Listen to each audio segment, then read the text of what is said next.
जय जगन्नाथ। रथयात्रार समस्त की बहुत बहुत शुभेच्छा एवं शुभकामना। चलतु आम रथयात्रा स्पेशल गोटे पिठा बनैबा जोटा कि आम जगन्नाथ पाखे भोग लगे पारिबा। क्षीर चाउलर पिठा दुईटी तीनोटी इंग्रेडिएंट रे आम प्रस्तुत करवा। बहुत सुंदर क्रिस्पी आउ भितरु तुला भलिया नरम क्षीर चाउलर पिठा जोटा कि जगन्नाथंकर बहुत फेवरेट पिठापना। तेणु चलतु देखु मोर पिठाटी केते सुंदर होईची। आउ देखु साउंड रु जानी पारथिबे केते ऊपर क्रंची होईची आ भीतर पूरा तुला परी नरम होईची। जदि मोर रेसिपीटी भल लगी थाए ताहले लाइक शेयर कमेंट करिवे एवं नुआ थिले मोर चैनल टी को सब्सक्राइब करनेबे।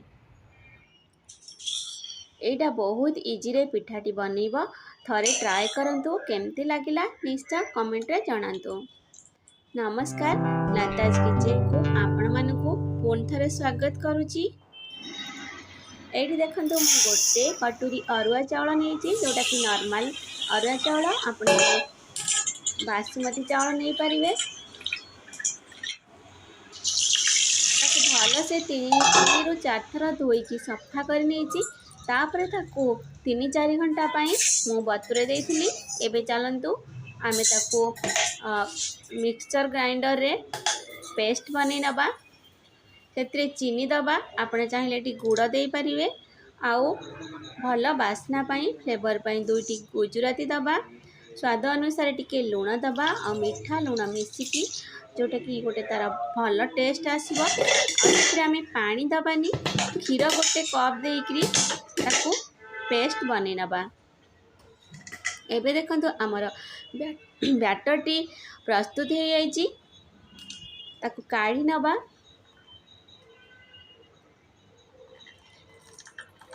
आ ताकू 10 मिनिट पाई आमे ताकू घोड़े की छाड़ दबा।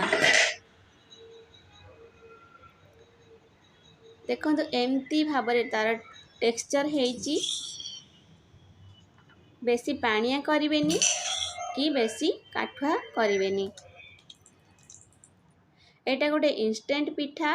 आमे एमती अरुआ चावल आउ क्षीर रे प्रस्तुत करिबा। बहुत बहुत बहुत स्वादिष्ट पिठा। आउ ता सेथिरे आमे टिके खाइबा सोडा दबा, गोटे पिंच खाइबा सोडा दबा। तापरे हमर एठी 10-15 मिनिट हे जाइतला घोड़े की रखितली खाइबा सोडा पक्केकी। तापरे आमे तेल कढ़ई बसेकी तेल जेमती गरम हबो मीडियम फ्लेम रे करछुली रे गोटे गोटे डंकी आमे सेतिरे ढाली दबा। आउ ताकू उपरु उपरु एमती भाबरे तेल टिकी ता उपरु दबा जोटा कि पिठाटी हमर सुंदर भाबरे फुलिबा। एठी देखंतु मोर पिठाटी केते सुंदर फुलिची। एमती भाबरे आमे सब गुडी पिठा प्रस्तुत करनबा।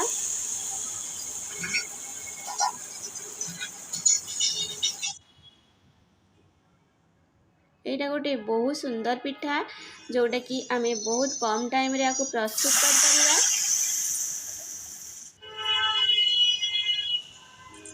एबे देखंतु मोर सब गुडी पिठा बनी आइची आउ बहुत क्रंची हेची।